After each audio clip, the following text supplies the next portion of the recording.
The first major production I did sound design for was, I guess, would have been Full Monty as a member of Acme, and then Cinderella as an individual. I think all Broadway theaters present certain challenges, both acoustically and technically, mostly architecturally. I mean, these are old buildings, most of them.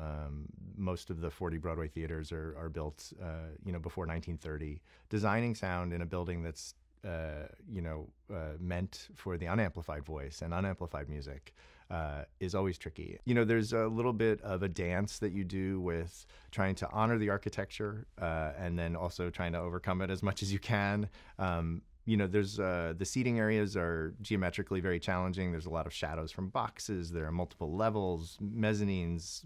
That said, something like Hamilton is in a theater I've worked in 5 or 6 times already. So there's also a wonderful kind of history, revisiting a venue and saying, oh, I'm going to try and get it right this time. I really missed those seats last time, or I remember from the last time I did this that area of the audience wasn't as well served as I would have liked.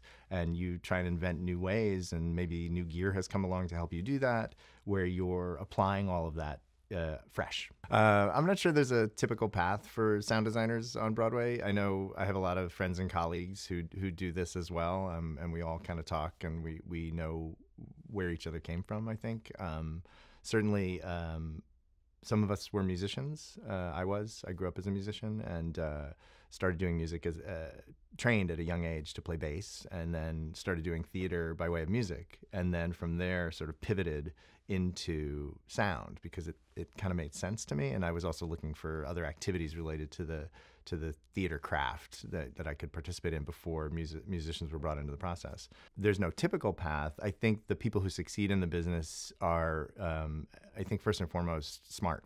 I think it's just a smart group of people. And I often say about people in show business in general that when you look at the people who succeed in the business, they probably would succeed in any walk of life, in any career they chose. It just is that they chose to tell stories and be part of teams that tell stories. And I think when I look around at my sound design colleagues on Broadway, it's no different. These are really sharp people with analytical minds and great demeanors and unusual ways of thinking. I think one of the things that I've learned very recently that I try and remind myself every day is to play offense, not defense. I say that to my crew a lot. I say that to my staff.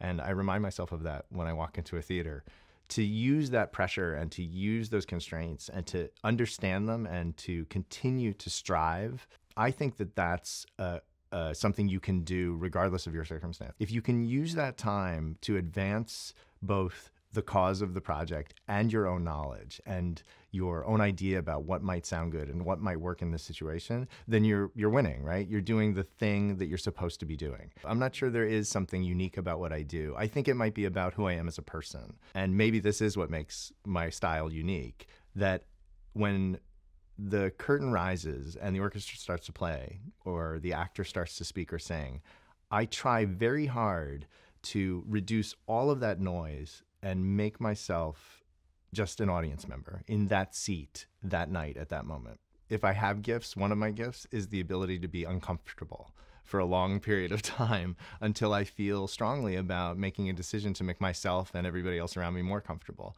I think sometimes we rush to judgment. Sometimes we just want to fix things as quickly as we can, which can often send you down a path that isn't productive in the long run. It can solve things immediately, but it may not give you the data you need to do something exceptional later. And I tend to be pretty resilient when it comes to discomfort. And I can sit in a theater for a long time feeling pretty badly about how things are going in order to make one positive change that gets us on the right path.